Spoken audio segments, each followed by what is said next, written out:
Morning. So my name is Lasse. I actually have a small introduction slide for myself. Just to introduce myself, I joined Vicon, the motion capture company, back in '97. So that's a good long while ago. I've been working in development, product management, sales and support. Currently I'm sort of halfway between sales and support out of UK, Germany, Switzerland and the Nordics. So also been quite European in my approach, but I am from the country which flag is up in the top right corner. So I started off on the life science side, but lately I've been moving very much towards the VFX side of the business. And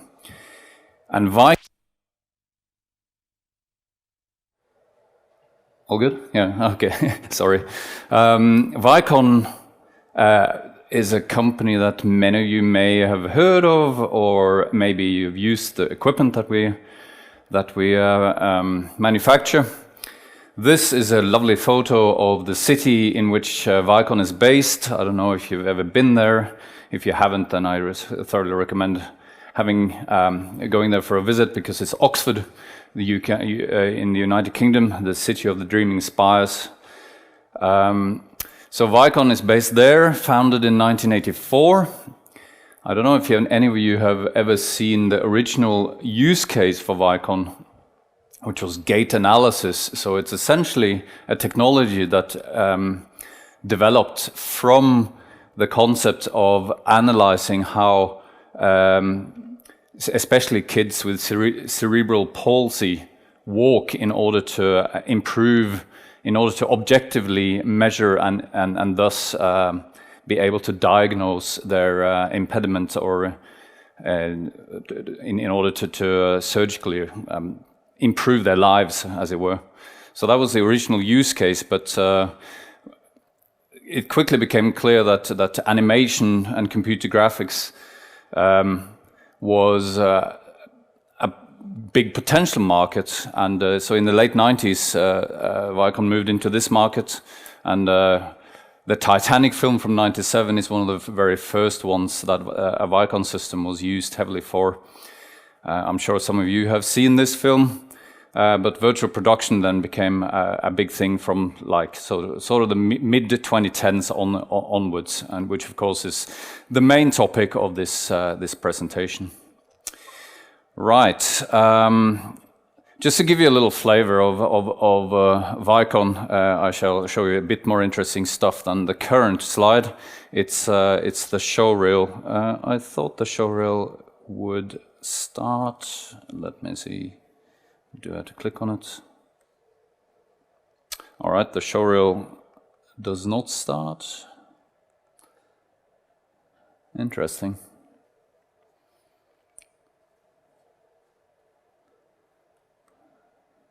Okay, well, let's skip the show reel.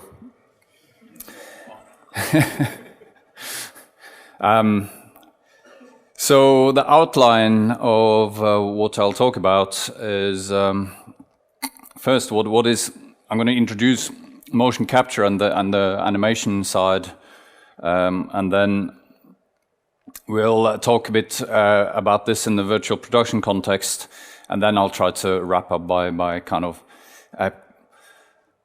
blend the two, if you like, and how the two impact each other. And background action. Here was okay, sorry. This is the show reel. So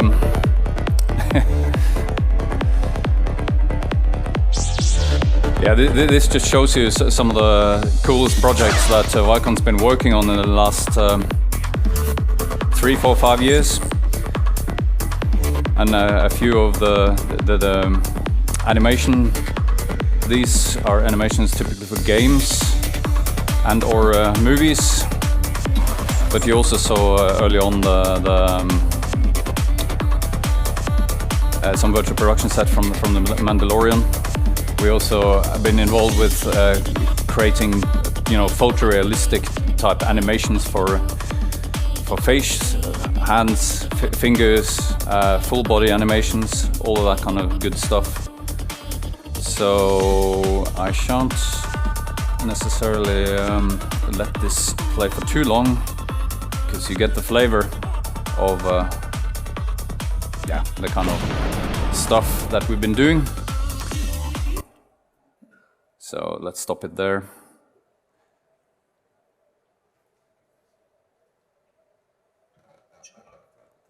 Oh, it jumped out, sorry.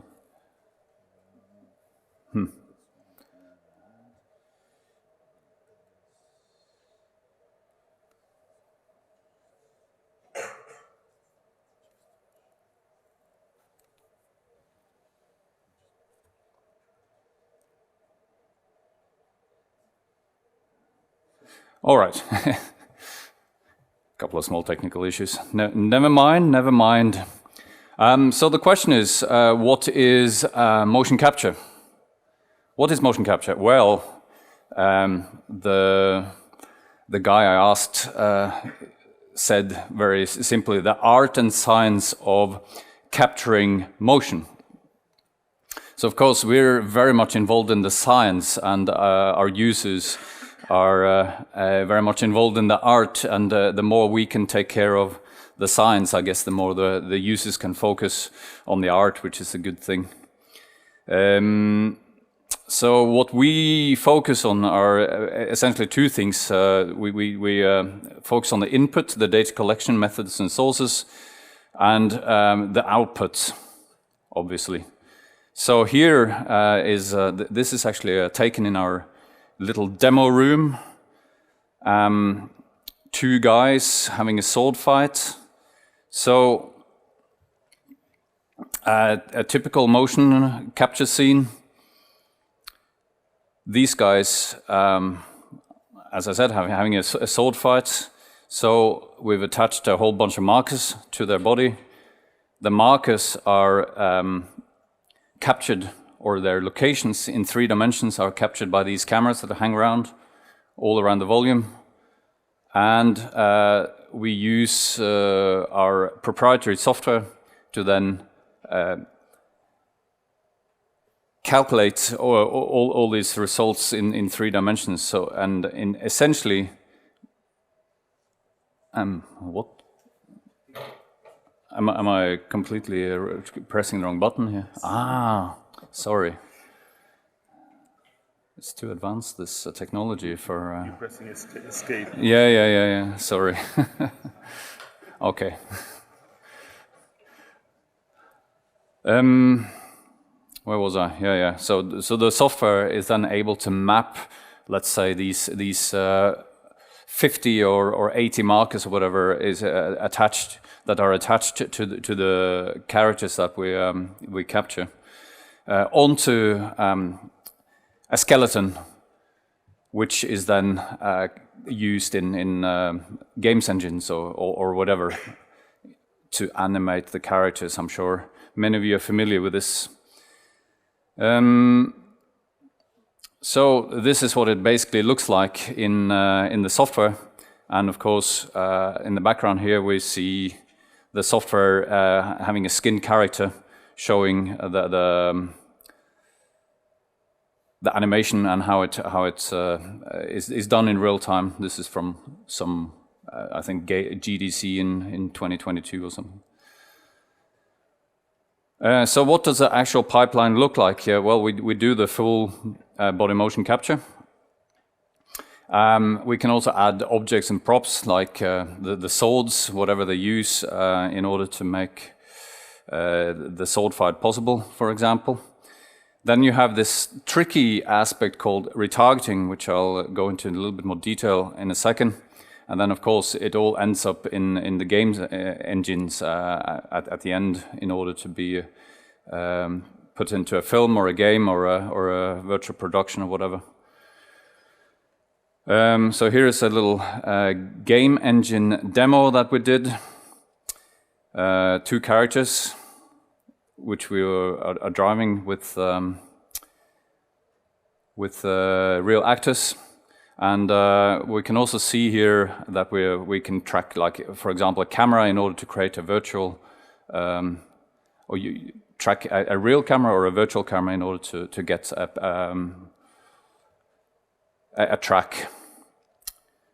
So here is the monster in the software. And you can see that how it animates. And here comes the retargeting bit in, because the white skeleton that you can see here, or that you saw here briefly, is what we're tracking, the human we're tracking, and the pink one was essentially the rig for the monster. And of course, the mapping from one to the other is the retargeting bit. And as you can see here, it's tricky because, of course, the proportions are different, and this monster is rather fat, so the hands will go through the head and all those kind of things.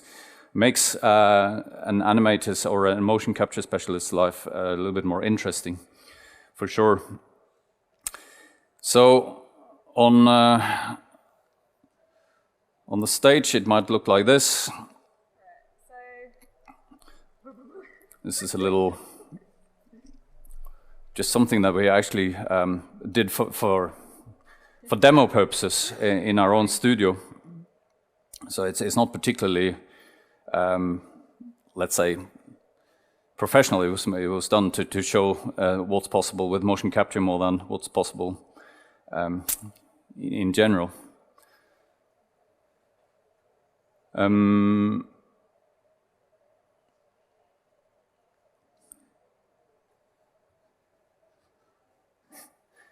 at the end, they kind of show the finger tracking, as you can see, and then they will actually sit down, and you can see the interesting aspect of having a virtual environment and a real tracking environment, and trying to combine the two. It's not always successful, and it's sometimes quite tricky. So this has all been used on a variety of movies, films, games, including one of the very first ones to use motion capture exclusively, or as the main as the main animation method, which was Polar Express back in, when was it, 2006, something like that. And then, of course, there's a huge number of games that have been using motion capture and are still being used for motion capture. So this is just a small subsection of well-known brands, I should imagine, that use our technology. Right. So let's move to optical tracking in virtual production.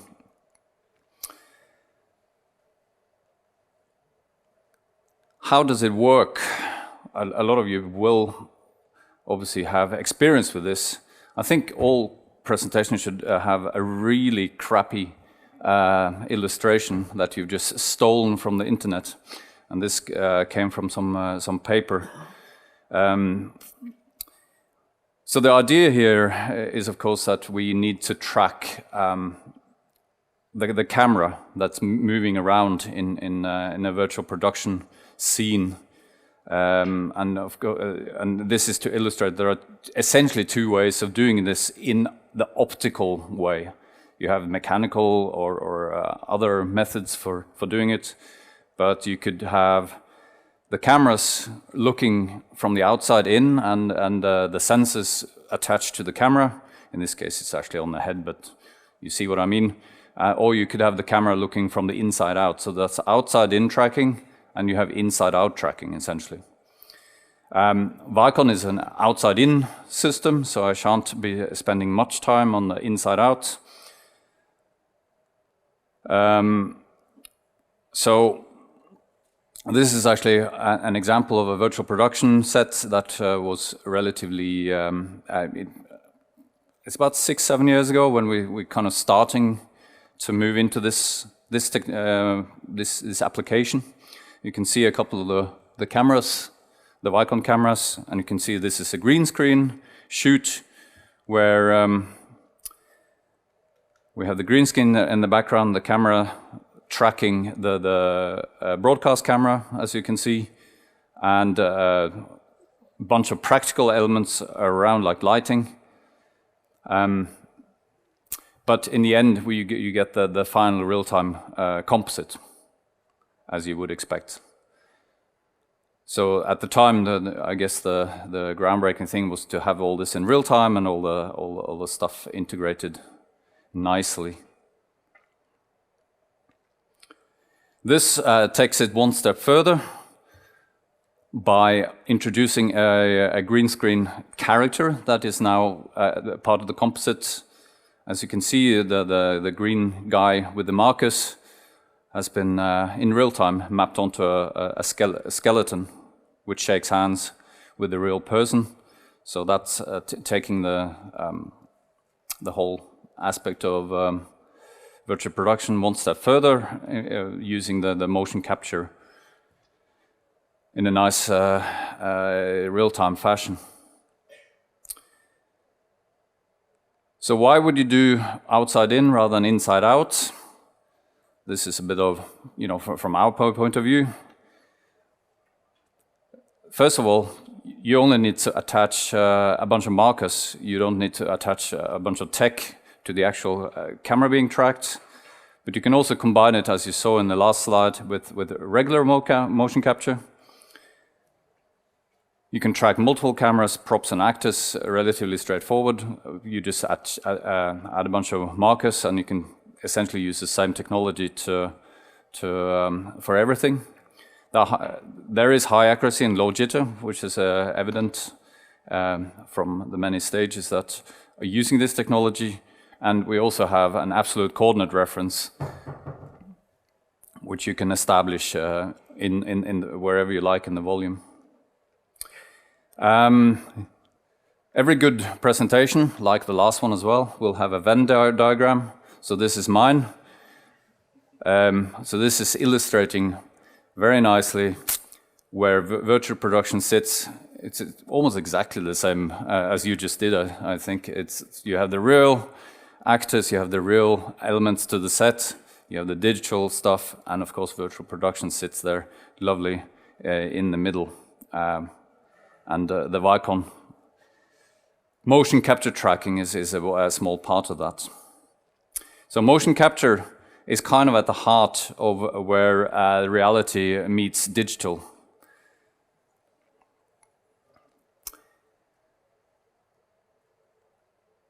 So then we get in-camera visual effects, ICVFX.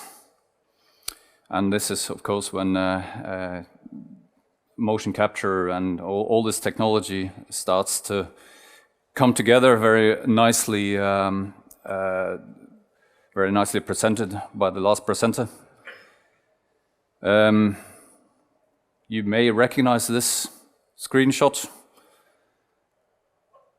I guess the groundbreaking or the groundbreaking production from our point of view certainly was the Mandalorian from, I believe it was 2019 onwards. So they kind of ILM and Lucasfilm took that to the next level. Here is a picture from the actual set, and here is, I'm not quite sure I think this might be a different one, but it kind of illustrates how big and how busy one of these stages can be with the cameras, the lighting, the wall, the people, the PCs. It's absolutely amazing how this all can be. It's almost a miracle that it all comes together at all, given the number of people involved sometimes.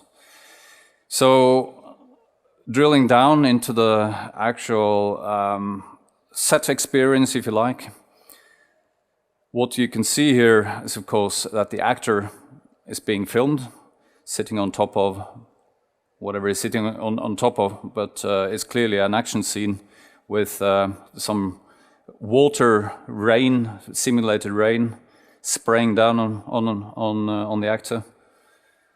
The Cinecam on a rig, sorry, it's called a dolly, isn't it? filming the LED in the wall in the background, and kind of almost hidden are the motion capture cameras that are now tracking the cine camera's location in order to accurately project the background.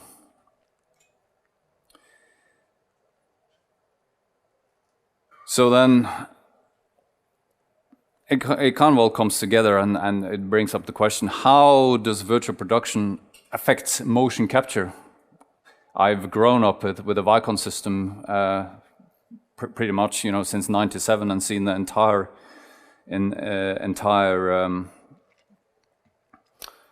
technology develop over 25 years, and there is only one word to describe it, and that's massively, because it really has changed a lot of the ingrained presumptions that we have about how the technology should work and how it fits into the pipeline. Or in fact, a great word to use is the ecosystem. There's an ecosystem of technology that needs to work together in virtual production and ICVFX.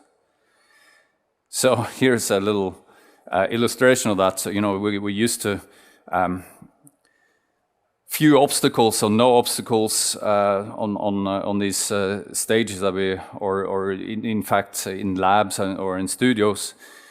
We have isolated subjects which we can afford extensive coverage of. There is essentially a fair amount of time available. Of course, time is always money, but in relatively speaking, there's time. There are not a lot of extra lights or other environmental concerns, and few other elements that block the view essentially, and a lot of that is very different in ICVFX, with set dressing, actors and props all over the place. We have to kind of have the motion capture cameras as much out of the way, high in distance. Of course, the entire thing is very dynamic and fast moving, and you get rain, you get pyrotechnics, you get special effects, you get all that stuff essentially disrupting what we're used to seeing on a motion capture stage. So these aren't entirely compatible with each other, and this is something that we had to deal with as a manufacturer. So this is an ongoing process because, well, the word pandemic has been used a lot in virtual production and ICVFX contexts. Of course, we also saw that during the pandemic, there was an explosion in demand for motion capture systems to put on these stages. So we've had to innovate and develop quickly for this. And one of the things that has been added to the repertoire, to our product line, is active markers, which are more, well, they have greater range and they are easier to track and have certain benefits, especially for virtual production. And they can, be attached sensibly to a cine camera. The next stage is going to be a crown like this, which has very good visibility, and it also has an IMU sensor inside it. And the concept is basically that you take the IMU rotational data, which is extremely accurate and has very low latency, and you fuse it with the motion capture data in order to very accurately and very reliably track the camera's position and orientation. So the pipeline there is one aspect of the pipeline that I haven't mentioned yet, but the pipeline in virtual production ICVFX is then to track the camera. Of course, you need low latency in order to get the stuff through onto the LED screen with as little latency as possible. This is essentially this is an avatar representation of what we're doing, tracking the markers and the camera as a unit. What we also do is the actual lens calibration of the cinematic camera, which we can then feed into the Unreal Engine directly. So the lens distortion aspect of essentially the lens intrinsic parameters are then fed through to the virtual games engine, Unreal. The perfect system is what we're striving to, obviously. So it's like, let's minimize setup time, let's have seamless integration, let's have accurate tracking. It's got to be more or less invisible on set, because if it's something that takes time or stops production or whatever, then that's a bad thing. So it also kind of needs to deal with its own problems, if you like. If something vibrates, or if something causes a camera to be out of calibration, then it has to heal itself. So this has also been very much part of what we've been trying to achieve over the last couple of years, and it's very much an ongoing process for the future. So it's getting there. So this was essentially just a small introduction to an essential part, and we obviously love it. That's what we do. But we realize that in the virtual production pipeline, it's just a small part that sits in what I said, the ecosystem that has to all work together. And in a couple of stages, I've visited like the Aries stage in London for a production, and I was very, very impressed by the fact that it works at all, because there's so many people involved with so many skills. So it was very interesting. But so here's a little, there's a few things that have been worked on with the Vicon system. I managed to hit the wrong button again. It is now actually finished anyway, the presentation, I believe.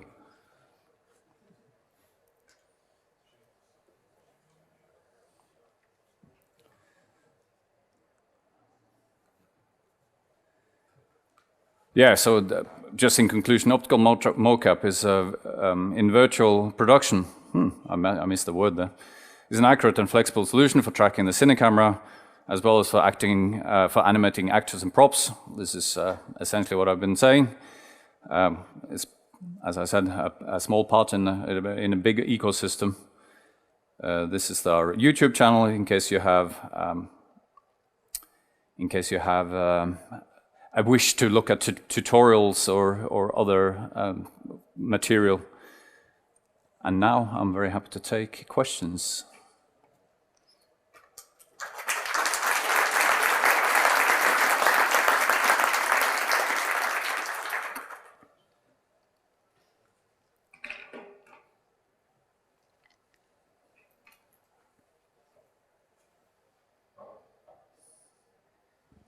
Hi, Lasse. Thank you for your presentation. That was super interesting. My name is Vincent. I run a company called FrameSync, and we work in virtual production just like you do, and we run into a lot of different tracking systems of either inside out, outside in. It doesn't really matter. What's your perspective on markerless AI-driven tracking systems compared to the Vicon systems that you've spoken about today. Do you believe Vicon will move in that direction? And if not, what do you think holds those technologies back? If it's something you can talk about. No, of course. AI is the buzzword for sure. And of course, what we in terms of markerless first, what we see markerless, we see it more for tracking humans than for currently, at least, than for tracking objects. So, for example, we still haven't seen any solution, or I haven't even seen any research in the direction of tracking cameras on set using markerless tracking. It's quite possible that some of you guys have already done some research on this, but we haven't, or I personally haven't seen any. So markerless is definitely coming for human tracking, and it's being already used in life science, at least.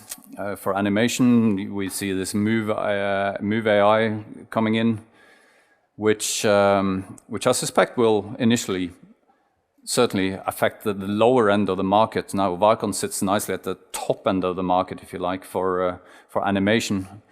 So hopefully, or I predict at least that the top end will be less affected by the very simple AI stuff that you can do.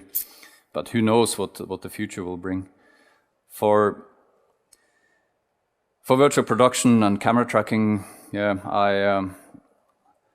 my crystal ball is unfortunately not that great right now. So I don't think I can speculate any further on that particular aspect. I'm sure it's like plenty of you have better answers than I do, actually. Hi. I'm Asa Bailey. I'm from a company called Godbox. We manufacture computers. I wanted to ask you about just the latency that you talk about and the time it takes for the data to travel from the cameras, the processing, and then passing it into the engine. Or in your opinion, with the optical systems that you operate, what are the average sort of speeds that things are moving around that system, and how do you measure that? And on the question of AI, do you think that will improve that or hinder it? So latency, from our point of view, is measured until the data kind of leaves our software, right? So we have zero control of the latency that's caused by Unreal, by the rendering, etc., etc.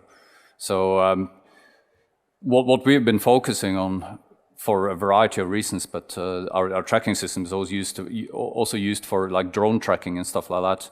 So you get a lot of these control loops that rely on very low latency. So from our point of view, we have always tried to be comfortably under 10 milliseconds in terms of our part of the cake, if you like, the latency cake.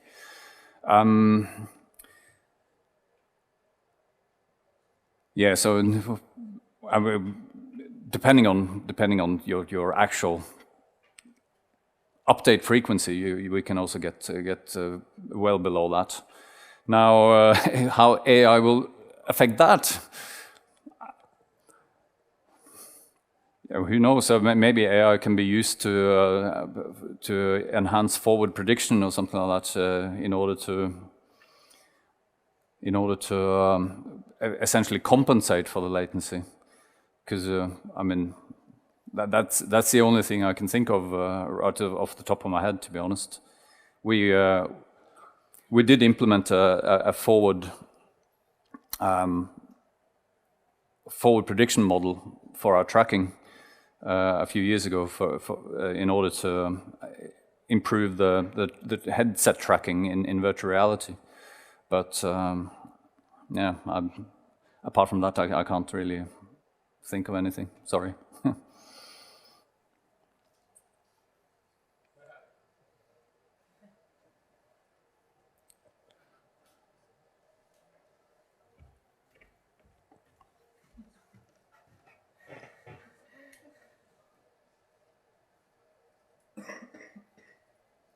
Hi, thank you for the presentation. My name is Philippe. I work with Ready Set Studios. I'm an Unreal Engine operator and volume operator. The question is, how would you deal with a completely obscured camera? So the tracker on your camera that is completely obscured by butterflies or props, or how would you deal with that? Completely obscured by butterflies sounds like an interesting situation. I never come across that before. But I see what you mean. It's a common problem. In fact, it's one of the main problems of optical motion capture in the first place is that markers get occluded and then they're simply hidden. So there are two ways to deal with it. You either put more markers in more different places and you track the ones you can see, and then you kind of ignore the ones you can't see, but hopefully you can see enough to still be tracking. So that's one way to deal with it. The other way is actually what I alluded to in my presentation is to build in a different tracking technology, in our case the IMU, in order to be able to fuse data so that you have data when the markers are occluded, and hopefully then they'll come back because the butterfly flies somewhere else, right? So hopefully then it's a short break in the tracking, the optical tracking. I mean, How much cameras does it need for a reliable track? So well, that very much depends on the size of the tracking volume. So I think some of the bigger stages worldwide they use in the region of 80 cameras. The smaller ones, like here at Breda, use 10 cameras. So you can, and the smallest one I've ever been involved with was 4 cameras. So it really depends on, how much movement freedom do you want for your movement or your camera. Yeah. Right. Thank you. Last question. Okay. Thank you very much, Lasse.